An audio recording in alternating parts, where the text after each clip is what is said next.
Nabi, he has performed many sacrifice to satisfy the Lord, and his desire was to have a person who is as powerful as the Lord.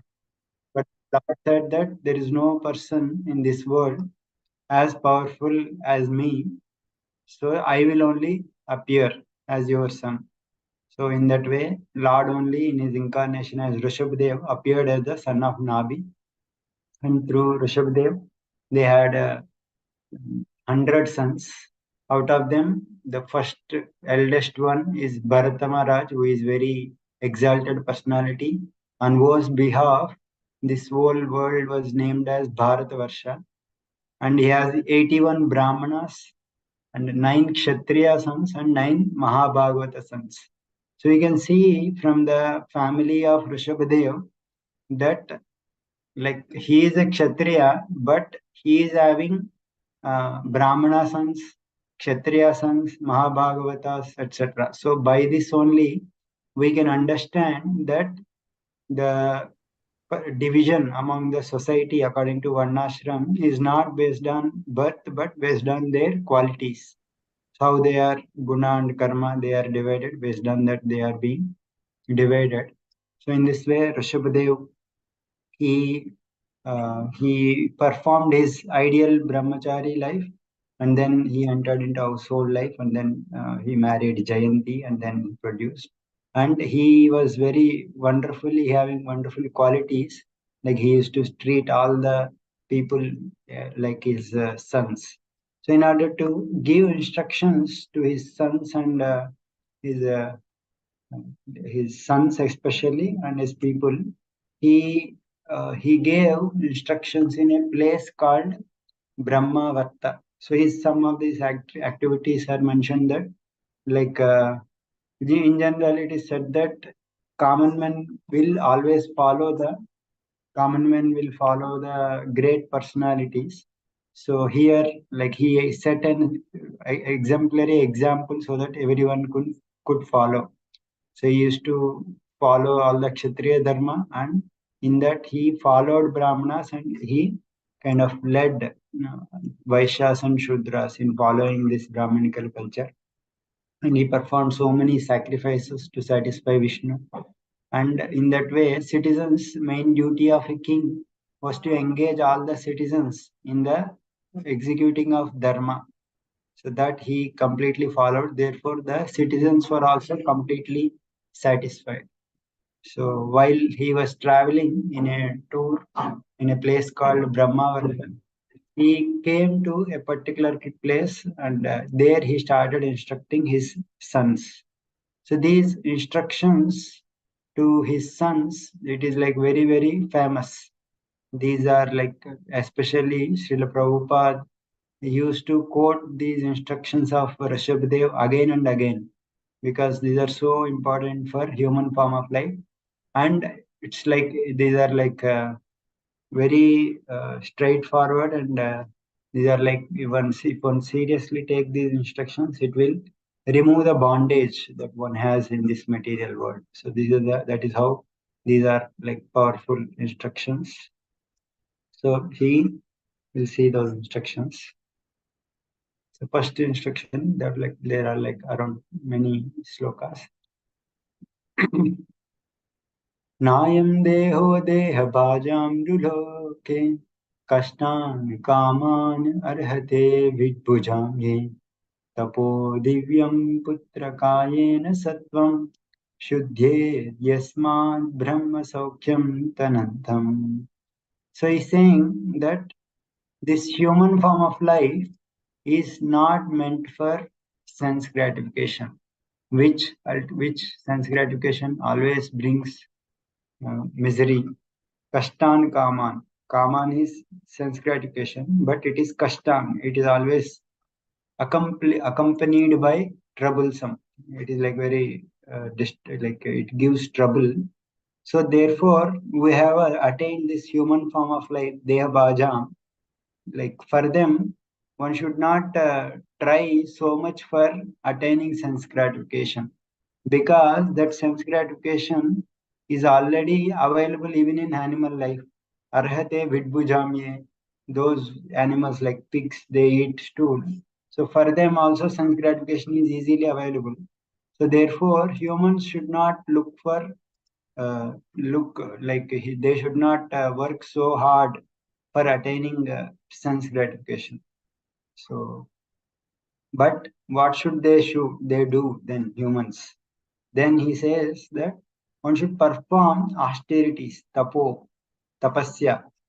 So, but like tapasya, like even trees also perform tapasya. They also stand in winter. They also stand in summer, rainy season. So tolerating everything. But what is the use of that tapasya?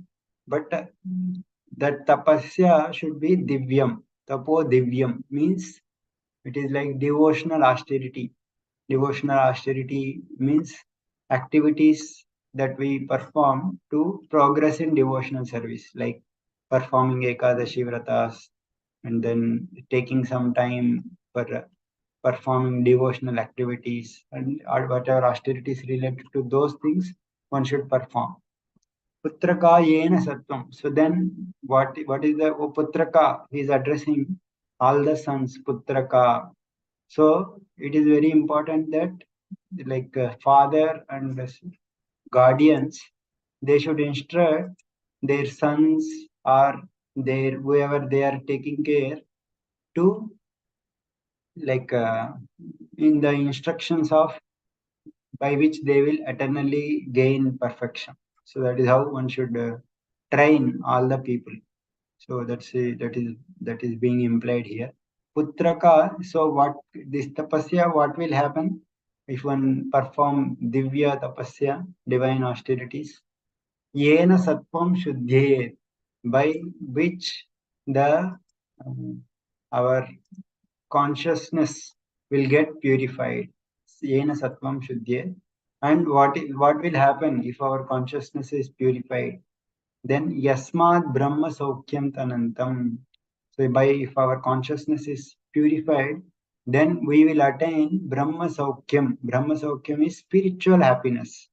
So this is like just like material happiness, but the characteristic of material happiness is it will it is temporary.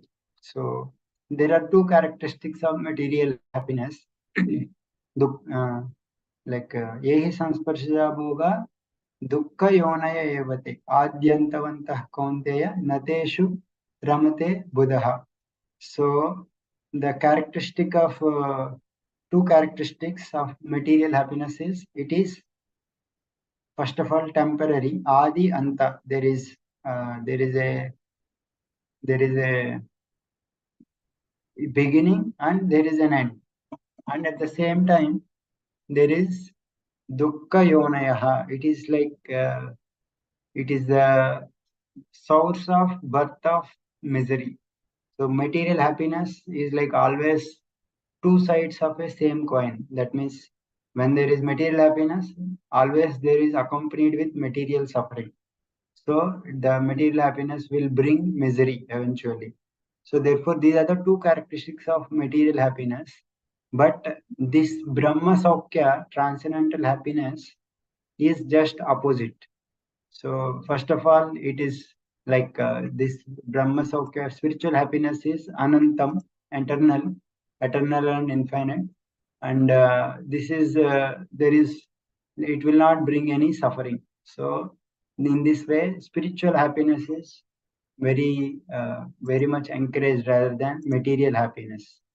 So these are the first instruction of Rishabhdev, that like because human form of life is very rare. Just because we have already attained human form, we are thinking that oh, we have attained human form. But when compared to other species, the amount of species, other living entities are there, humans are like very teeny fraction. So, and it is said in scriptures that after so many lifetimes, so many millions of births, after traveling through so many species, 84 lakh species are available, then one attains human form of life. So somehow we have attained that. So therefore, it is the duty in human form to perform austerities divine austerities, that means devotional service.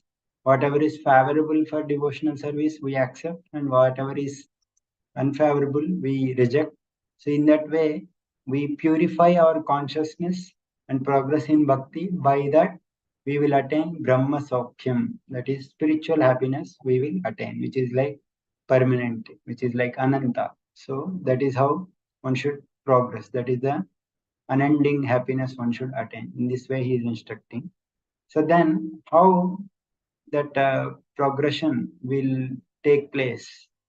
That's how he can attain that divine tapasya. So for that he gives formula Mahatsevam dvaramahurvimuktes tamo dvaram yoshitam sangi sangham mahantaste samachitta prashanta vimanyavas hruda sadhaveye. So Mahat Sevam Dwara Mahur Vimukte. So by serving great personalities, Mahat Sevam, service to Mahatmas, Dwara Mahur Vimukte, it opens the door for liberation. So that is like service to the devotees is said to be the door by which one can enter liberation. And the opposite is Tamodvaram Yoshitam Sangi Sangam. The opposite is that like the association with a material mentality with women and the womanizers. If we one associates with them, that will lead. A that is like a door to hell, door to tamas. So service to devotees opens the door for vimukti, but at the same time, with material sense gratification, one associates with women or womanizers or opposite gender in general for material sense gratification, that opens the door for hell. So, how do we identify who are Mahatmas? So, like, what are the characteristics of Mahatmas? So, these Mahatmas can be two types, like one who is inclined for impersonal liberation or one who is interested in devotional liberation. So these characteristics are mentioned. Mahantaste samachitta prashanta vimanyava suhruda sadavoye. So these Mahatmas, they are like they are equipoised. Samachitta means they see everyone as a spirit soul, samachitta, and they are prashanta. They are very peaceful. Means they are because they are situated in Brahman or Bhagavan, they are not agitated. And Vimanyavaha, they are like without anger. Means while like without anger, they act for everyone's benefit. And Suhruda, their heart, they always think of the welfare of others. They never envy others' progress. They never envy others' material or spiritual progress. They always well wishes that this person should advance in his spiritual life. That is his only. Uh, that is how he will attain perfection. So that is his well wishing heart. Suhruda. Sadhavoye. Sadhava means they have all the divine qualities. Means they don't act in any abominable way.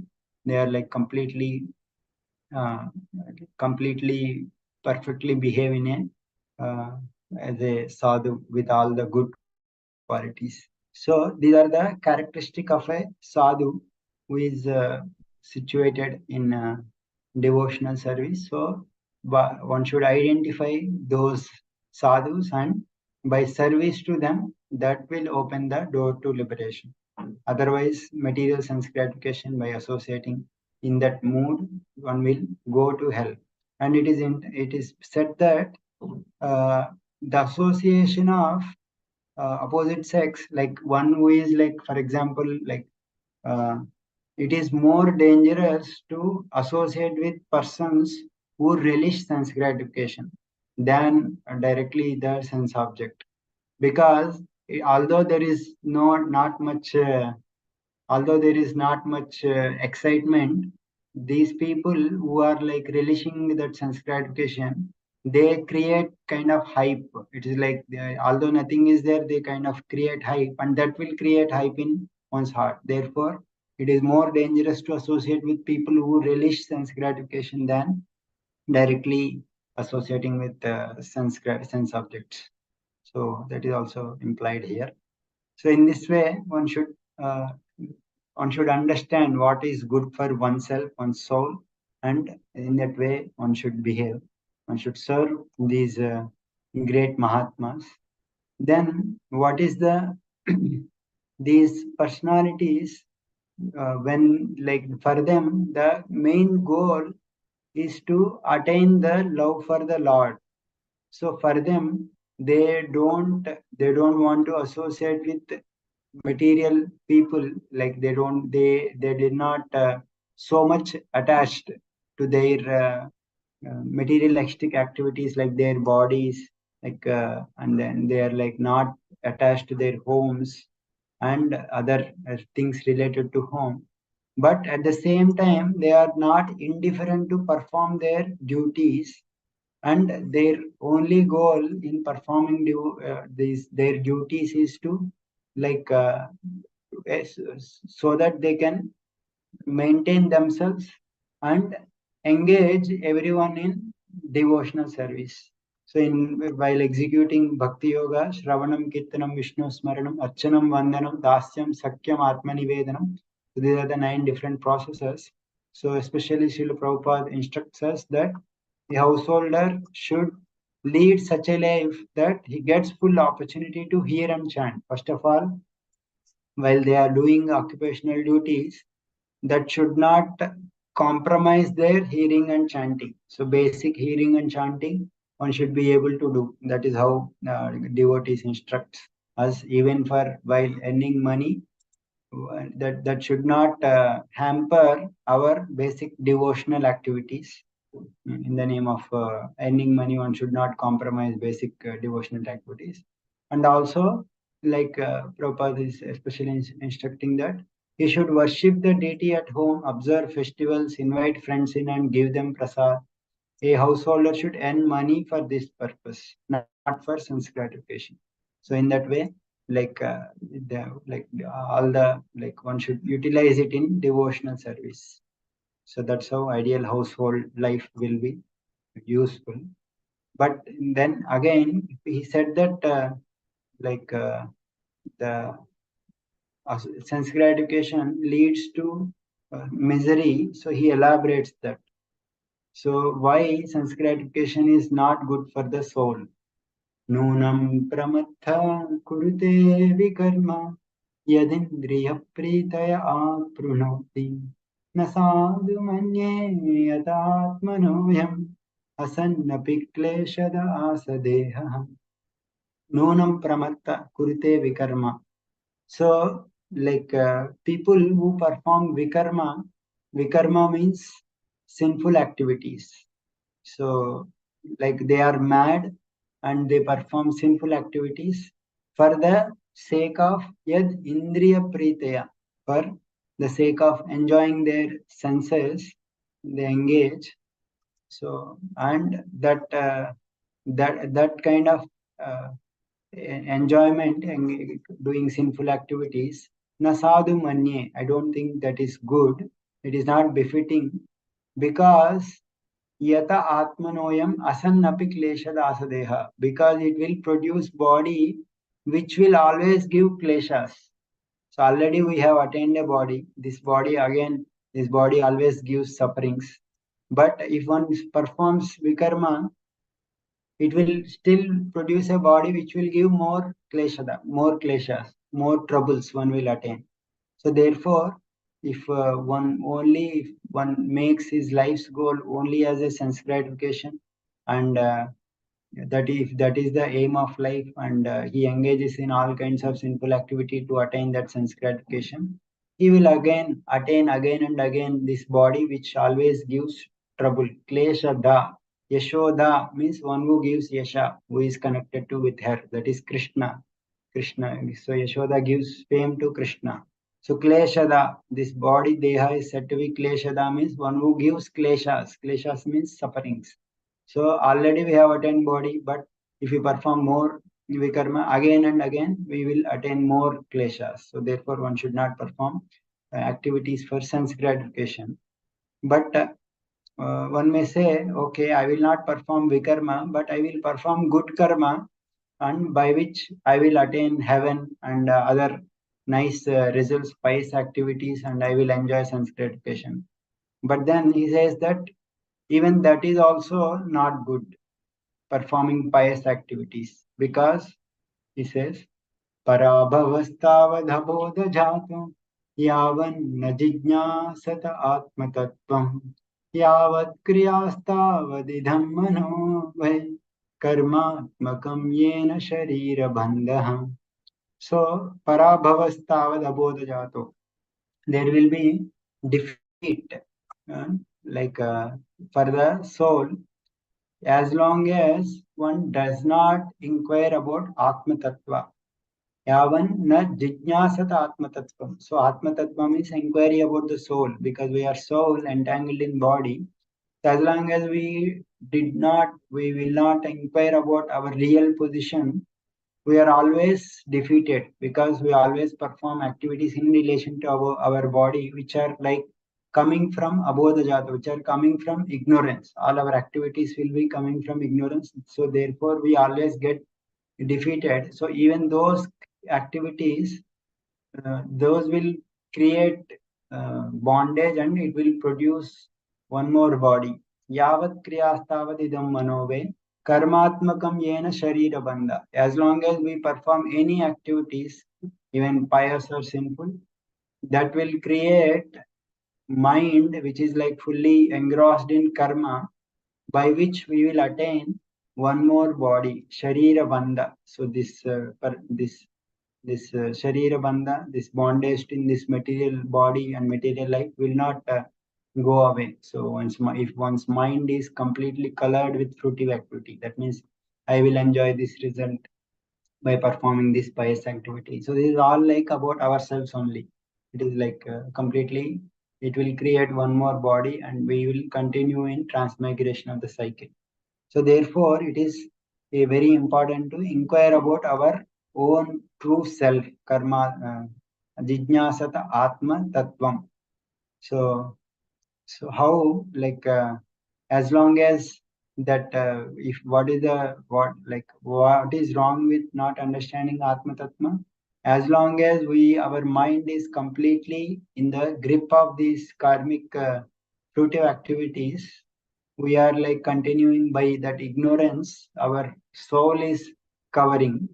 So as long as the living entity does not develop preeti or love for Lord Vasudev, preeti na yavan mai Vasudeve, means Rishabhdev is identifying himself as Vasudeva, and as long as one will not develop love or bhakti or preeti for me, they continue this cycle of birth and death, this with this body. So therefore, one should try understand his position as Atma, and then develop that bhakti, that connection of Atma with the Paramatma, the Supreme Lord Vasudeva. So that is how one should progress. But as long as if he doesn't see that this endeavor for sense gratification is unnecessary, so that person, without understanding that futility of sense gratification, he will be entangled. So he forgets his real position, and he attains material miseries, which is based on sense gratification in household life, like maithunyam agaram, like the basically, especially says sexual intercourse, which is in the materialistic household life. So he will be like, and by that he will attain material miseries. In this way he suffers. And then he elaborates that पुंसस्त्रिया मिथुनी भावमेतं तयोर्मिथो हृदय ग्रन्थिमाः अतो गृहक्षेत्रसुताप्तवित्ते janasya mohoyamaham mameti. So he gives that how people get entangled in the concept of aham mameti, because like uh, like the main principle in this material world is the attraction between male and female. So that attraction that creates the Hridaya Grandhi, the knot in the heart. And this knot is especially mentioned as double knot. Double knot means it's like if someone is attached to a material object, well, he only has that object as attachment. So when he wants to give up, he can give up that material object. But if two persons develop attraction to each other, even if one person want to give up that attraction, the other person will not give up. So it is like a double knot. So it is very difficult to get out of this double knot. And when one get entangled in that, Ato Gruha Kshetra. So then he gets more entangled in home, field, children, relatives, money, and all those things. And mainly his conception will be is fixed that I am this body and everything belongs to me. Everything that is in relation to this body is mine. So that conception, which is opposite to the conception of I am soul and I am apart from this body, that is like opposite of soul's conception. But this will become fixed. He will never recognize that I am soul entangled in the body, but his mentality of I am this body and whatever belongs to this body is mine. That is like no one can shake that understanding when he's got entangled in this material activities. That's how people gets bound. So that's what um, Rishabhdev is telling. So Bhagavatam is such a literature that it will reveal the reality of the material world, although no one in the material world speaks about them. So Prabhupada in his lectures, he used to quote this shloka very often because no one in the world will talk about these things which will entangle everyone. And Bhagavatam is clearly mentioning how people get entangled. So how to get out of this knot, uh, which is entangling? So that he tells not only the problem, he gives the solution also. So, like what will happen if this knot is loosened? Then first he says that when this knot is loosened, when he develops little detachment, when this knot is like slackened little much, then this heart in knot in the heart, then he will be in the path towards liberation, and then he will finally, when he attains that perfection, he will go back to the Godhead. So that's how that is the result of this knot if it is slackened by the little detachment when he gives up, when he develops and he gives up that conception that I am this body and things related to this body belongs to mine, then he go back to Godhead. But how to slacken uh, that bodies, that bodily relationships, how to slacken that knot in the heart. So for that, he gives like many different limbs. He says like so many items which are like the processes of bhakti where we should perform so that our uh, attachment to this material world will go away. So first he says, Hamse Guru Mai Bhaktyanu.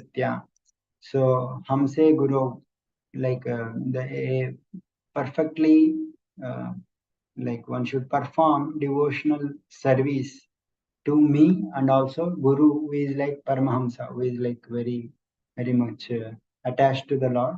Bhaktyanu with bhakti and following their instructions with those principles, and Vitrushnaya without any without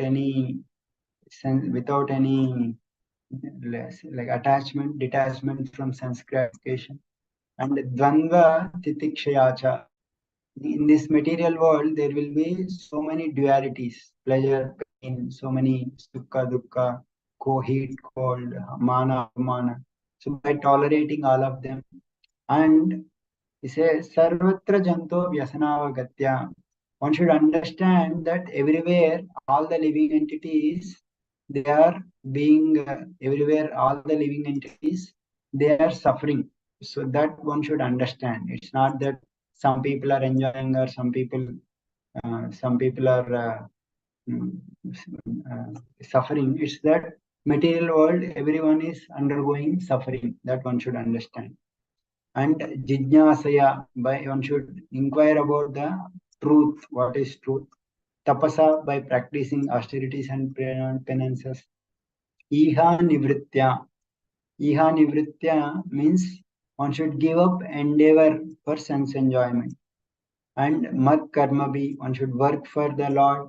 Mat kataya nityam, one should hear the topics of the Lord, just like we are hearing these topics of Rishabdev instructions about the Lord. Mad deva sangat, by my association with my devotees. Guna kirtanad me, one should chant and glorify my transcendental activities. Nirvaira, one should be without any enmity towards everyone. Samya, one should see everyone equally, understand that everyone is a spirit soul. So therefore, see everyone according to spirit, not according to the body. Upashamena, by subduing anger, like one should be like reduce all the urges that are there in one. And jihasaya deha geha buddhe, one should give up the attachment to this body, home, atma buddhi, and one should identify oneself as the soul. Adhyatma yogena, by study of revealed scriptures. Vivikta sevaya, one should spend some time in a solitary place so that one will not get disturbed by others while practicing bhakti or other contemplations. Prana, Indriya, Atma, Abhiyajena. One should control their life air, senses, mind. So by that, Sadruk, by completely controlling. Sat Shraddhaya, by developing faith in the Sat activities. That means scriptures or other sadhu activities. Brahmacharyena, by observing Brahmacharya, Shashwat. Asampramadena, by not being bewildered. Yamena, by restraint. Vacham, like one should control their words. Sarvatra madbhava vichakshanena, everywhere one should observe my presence everywhere. So this is the vision of one should try to develop that. Try to observe Krishna in everywhere. Try to observe the Lord wherever we are seeing. Jnanena, by that, by developing that knowledge. Vijnana, jnana and vijnana. Jnana is like kind of theoretical knowledge or understanding, and vijnana is like realized knowledge or applied knowledge by practical application of knowledge. Virajitena and yogena, by practicing of bhakti yoga. Dhruti, one should have patience. Udyama, a lot of enthusiasm. Utsaha nishchaya, Rupa Goswami says. And Sakta Yukta, in this way, we having discretion, in this way, endowing with all these good qualities, trying. With that, one he will be able to give up this lingam. Lingam means basically subtle body, which is the cause of material bondage in this world. Yapohe, one can give up, and which is called as ahamakyam, false ego, which is like identification with the material world. So these are like uh, he is giving so many instructions, Rishabhadev, by which like basically the all the instructions that Krishna gave in Bhagavad Gita, like one should follow these so many 20 items of knowledge Krishna says in Bhagavad Gita.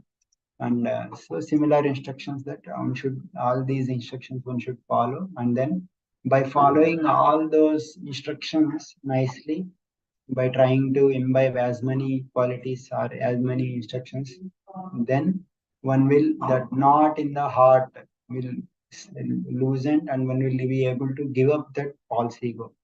So by that one will attain the liberation. So in this way, then he says that following all these instructions, this Hridaya Granthi, that knot in the heart, which is like basically the false ego or subtle body, which is like filled with desires for fruitive activities, karma ashayam. So that desire for fruitive activities, that heart, knot in the heart, which is come from ignorance. and by which makes people mad. So in this way, one should not cover by all these things by practicing all these instructions, and so he will be able to free himself from these distractions and he will attain perfection. So in this way, he gave these wonderful glimpse how to practice. And then he says, like while instructing, like his while instructing while instructing his citizens, while instructing his sons or disciples. So the either a king or a spiritual master or father, guru, they should instruct, like if a person like that father or spiritual master, or they if their aim is to attain the supreme lord, Malloka Kamo means attain the abode of the Lord as is their main goal, and their main goal is to attain the mercy of the Lord, Mad Anugrahartha. So their goal is to attain the mercy of the Lord, and they want to go back to Godhead.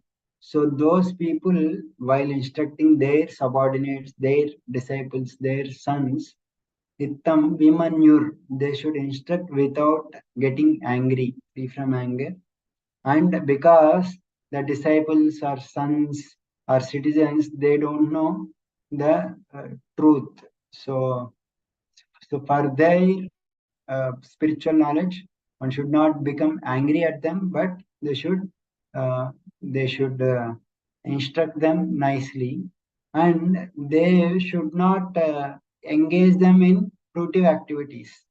Nayojayat karmasu karma mudham, because already they are so much want the tendency to enjoy material world. Sense gratification is so much there in everyone.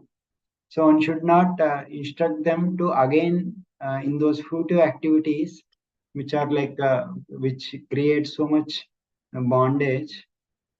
And because because by engaging them in that fruitive activities, what gain he will attain? Because he already lost sight of his transcendental side, and when he is further engages in karma, which is like for the fruitive activities for the enjoyment of senses, that will further throw him into the hole. So in this way, he will lose sight of further the transcendental vision will be lost. So therefore, he should not engage them in uh, pious or impious activities, which is like for sense gratification, but rather he should engage them in the path of bhakti. So, path of bhakti, as mentioned by Rishabhdev previously, one will perform one's occupational duties with the condition that they will perform, while performing them, they will not compromise their sadhana, and whatever gains they will attain by performing those occupational duties, they will use all those things in the propagation of bhakti. So that is how we can understand. So therefore, the one should instruct them without becoming angry, because they are already entangled in the material activities, but they should engage them in devotional activities by which they will purify themselves. And because he says that already, like he knows what is benefit, but ignorant people, they don't know what is good for them, but he knows what is the path of auspiciousness, that is path of bhakti is very auspiciousness. But these people who are completely bound by sense gratification or lust, so and they are always enmity with each other for simple since single like little sense gratification, they will become enemies, anyonya vaira, and by that they attain so much ananta dukkham. Ananta dukkham is unlimited suffering because of the all these material sense gratification activities, and they are foolish. So therefore, they don't know the what is the path of auspiciousness. So for them, Therefore, like a spiritual master or guru, if he knows what is good for them, which is like engaging in bhakti, so why should he engage them in the path of karma, which again create so much bondage and so much again it will create suffering continuously in cycle of birth and death, and therefore he is able to see. So if he engages them again uh, in the path of material existence, that is like a if like if a suppose a blind person is there. So blind person he doesn't know what is right path and what is wrong path. But a person who has eyes, if he sees a blind man, if he takes him to the he should not allow that blind man to follow the path of a wrong path, because blind person is walking in certain direction, and in that direction if he sees a lot of a great hole is there, and if he continues to walk on that path he will fall in that hole. So a person who is gentleman, who knows what is right and what is wrong, he should not allow that person to follow in that dangerous path, because that will throw him into that hole. So he should not approve that method. So because he is a kind man, he is a um, uh, like he knows what is right and wrong. He should not allow them in that path. So therefore, it is the duty.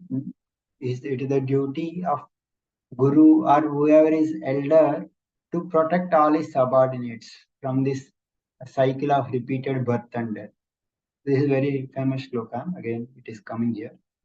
Guru na sasya swajano na sasya pita na sasya janani na sasya daivam na tatsya na patischa sasya namo chahedya samupeta mrityum.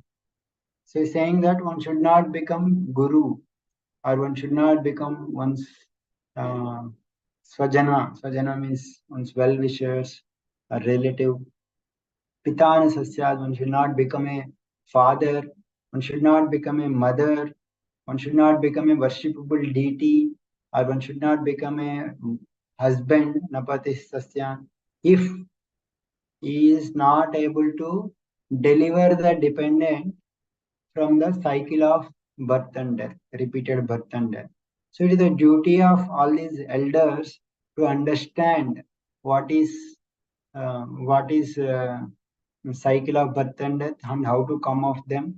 So unless he is able to do that, he should not take those posts, or he should not become a guru, or he should not act himself as a very well wisher for others, or a father, mother. So these are all like society leaders, right? Everyone is a leader in their respective position because they have some authority over other personalities. So that leadership position should be utilized to deliver the subordinates from the cycle of birth and death. Otherwise, one should not take that leadership position like that he is advising, because as mentioned previously, like people in general they travel in the path of ignorance. So one who knows what is good, he should not engage in that path of ignorance. He should bring them out from that ignorance. So in this way, superior should instruct the deliver independence from the cycle of birth and death. That's how one should act. Otherwise, one should not act in those capacity. One should not think himself as great in that sense. In the scriptures, it is mentioned that even the great personalities, they have rejected some of these personalities if they are not instructing in a right way. For example, Guru na Sasyat, it is mentioned that one should not become Guru. So Bali Maharaj is a great personality. So when Vamandev comes and begs charity from Bali Maharaj, so that time Shukracharya says you should not give charity because he is Vishnu. So he is not directing him to surrender to Lord Vishnu. So that time Bali Maharaj he has given up that Guru, spiritual master Shukracharya. So in that way, he has given up. And then uh, there is a like there is an example that this father, like Prahlad Maharaj, he was engaging in devotional service, but his father Hiranyakashipu is like not allowing him like for devotional service. So therefore, he did not accept the words of his father. He rejected his father, although he respected him.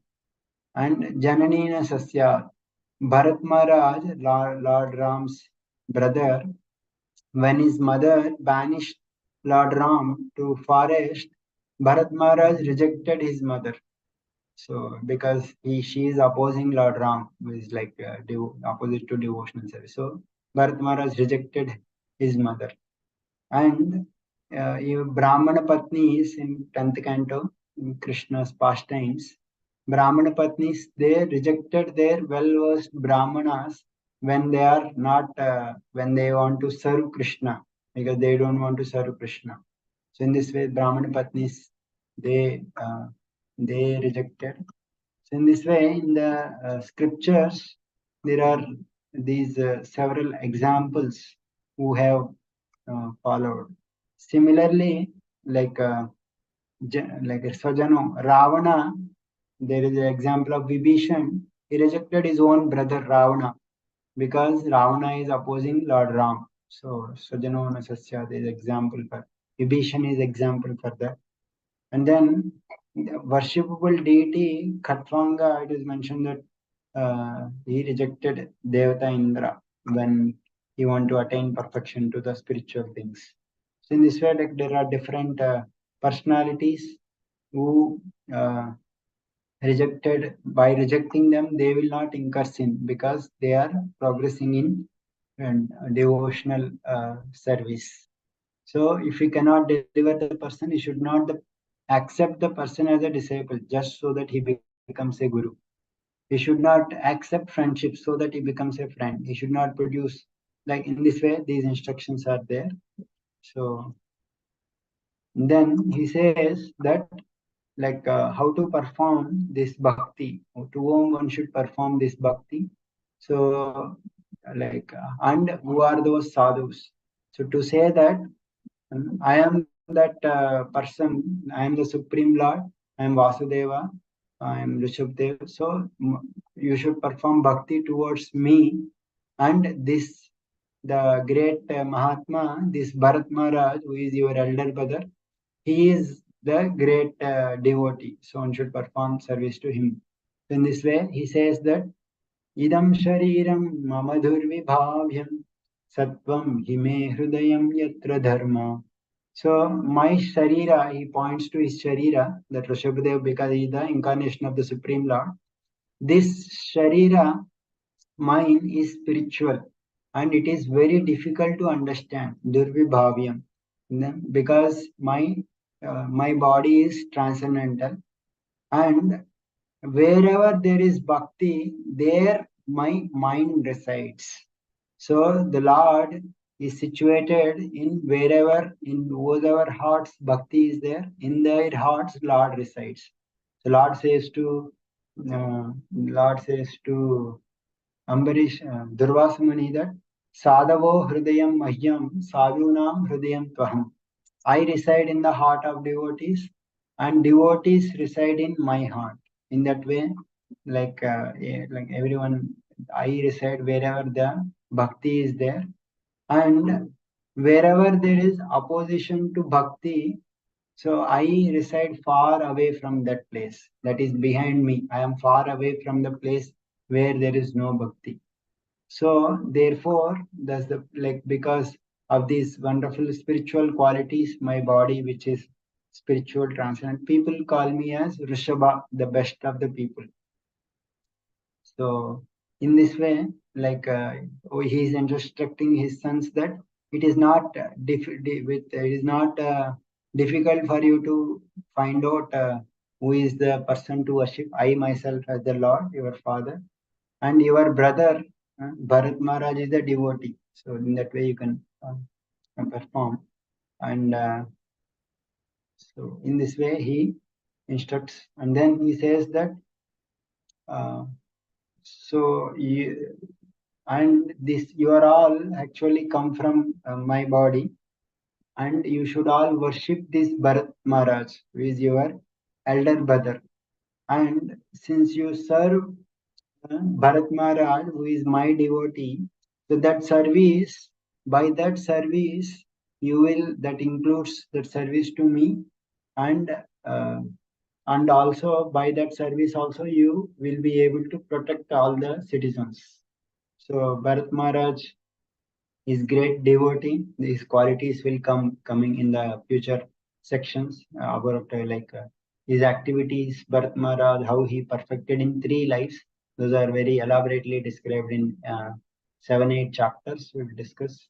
So this Bharat Maharaj is a great devotee. So you should must perform devotional service to him. That means you should serve him, and then by that service my worship is done, and all the protection to all the citizens will take place. But one may object that previously you said that one should not have attachment to wife, children, and wealth in the house, and brother, he is my brother. How you are saying that we should get attachment to my brother? Why you are telling this attachment to my brother? Then he says that Bharat is not ordinary brother. He is the best of the great devotees. He is a Mahabhagavata. So therefore, and and previously only he said that Mahat Sevam Dwaramahur Vimukte.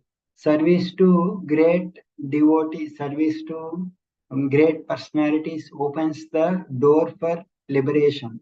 So therefore you should serve Bharat Maharaj not as your brother but as a devotee. So this is how we should cultivate our relationship with everyone. It's not that in bhakti one should reject the family members, or one should reject uh, the one should reject the other friends and other things. Basically, one should see all the family members or friends as a devotees, as a like practicing devotees or a devotional members, and one should try to engage them in devotional service if they are not. But in that sense, like by the amount of devotion they express it to that we can to that extent we can develop we can serve them, and if they are not in that devotional mood, we serve them in a way that to bring them to bhakti by our developing our good qualities, by directing them. So this is how one should deal with in the people in general. So it's not about relatives, it's about seeing the vision with a spiritual mentality. So in that way, there are so many families, devotional families. They are all the members come together and perform devotional service. They are attached to each other not because they are family members or relatives, but because they see each other as a uh, devotees. In that way, the respect will also continue. In general, it is very difficult, even in family lives nowadays, that to maintain respect, respectful activity, respectful attitude. But if one has this vision that the other person is also a devotee, then one will maintain that respectful activity and respectful attitude. Otherwise, it is very difficult to maintain that attitude. So therefore, he is instructing that this brother, you should not have material vision, worship with pure intelligence. We like so by worshipping Bharata, all these things like worshipping the Supreme Lord and protecting the citizens, everything will be accomplished. So in this way, you should worship the citizens. In this way, he instruct the Bharat Maharaj. And then in the last section, he kind of glorifies Brahmanas. He kind of he mentions that like there are like while performing devotional service, one should always treat Brahmanas very highly. Brahmanas in the sense who has qualities of Brahmanas, who are devotees of the Lord. For them, one should have high regard. So to instruct that, he gives gradation of living entities. There are like several living entities, like so many living beings are there, that snakes are superior to the plants because they have some consciousness, and animals are superior to snakes, and humans are superior to animals because they can discriminate and so many other qualities. But the superior to humans are devatas like Gandharvas, like Kinnaras, and among all the devatas, Indra is superior. And sons of the Brahmaji like Daksha, they are even superior to Indra. And Shiva, who is also superior even to Daksha and others, and Brahma is superior to Shiva in the sense in respecting Brahmanas, Brahmaji is Shiva, superior to Shiva, but in powers and position, Shiva is superior to Brahma. And I am the Lord as Vishnu is superior even to Brahmaji, but that uh, but I, as a Lord, I still worship Brahmanas. So that is how I give importance to Brahmanas. And I don't see anyone equal to the Brahmanas. There is no one superior to the Brahmanas. And I don't accept the offerings in sacrifice, which with as much satisfaction as I eat through the mouth of the Brahmanas. And there is no person superior to Brahmana, and because why he is glorifying these brahmanas is because these brahmanas, they support my body in the form of vedas. The vedas in this world, they are supported by these brahmanas, and brahmanas have all the good qualities, like they have sattva, the control of the senses, control of the mind, they are truthful, mercy, they have so much mercy towards everyone, they perform austerity, they tolerate, and they have all the conclusions of the Vedas they understand. So uh, those among the Brahmanas also who have wonderful qualities, my devotees whose nature is only to serve me, they are like most superior, and there is no one equal. No one equal to them. So those who worship only me and who has given everything to me only, and they don't pray for anything else also. They only want the Lord. So even if Lord want to give Swarga and liberation and other benedictions, they say that they only want the service to the Lord. They don't nothing from the Lord. So these devotees, they are the topmost among all the personalities. So this is how he creates gradations. So therefore, finally he instructs that you should always meditate that all moving and non-moving beings everywhere, that I am situated in every one of them. So in this way, I am situated in all of them. You should understand them, and at the same time, besides this, you should also worship me. So because I am situated in everywhere, you should meditate that all these beings are like the Lord is situated. Therefore, you should never see with the mood of envy. We should be devoid of envy and other faults. Although they may have so many other faults, one should not envy or understand that we should also love them because Lord is present. One should give respect to all the living beings, although they they have all the faults, but one should not see them with those faults. Understand that Lord is residing there. So in that way, our bad tendencies like disrespect and envy will go away if we try to observe this vision of the Lord, of the living entities, that Lord is present. And also apart from this, we should also worship me. So in this way, serving me in the with in the, serving me with your mind, speech and sight, mano, vacho, druk, and other senses, you worship me, and by that worship, finally you will be able to come out of this greatest illusion of this ropes of death. So in this way, you will attain perfection. So these are the wonderful teachings of Rishabhdev that we have seen today. These are like very famous instructions. One can apply these instructions in one life, and one can study again and again, try to apply, then our life will become perfect. I'll stop here. If anyone wants to say something, they can say. Otherwise, we'll end here. Hare Krishna.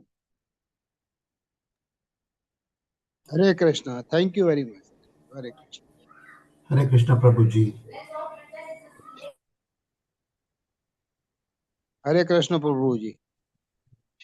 So we will end here. Thank you, everyone. Thank you. Chandra Srimad Bhagavatam ki jai, Srila Prabhupada ki jai.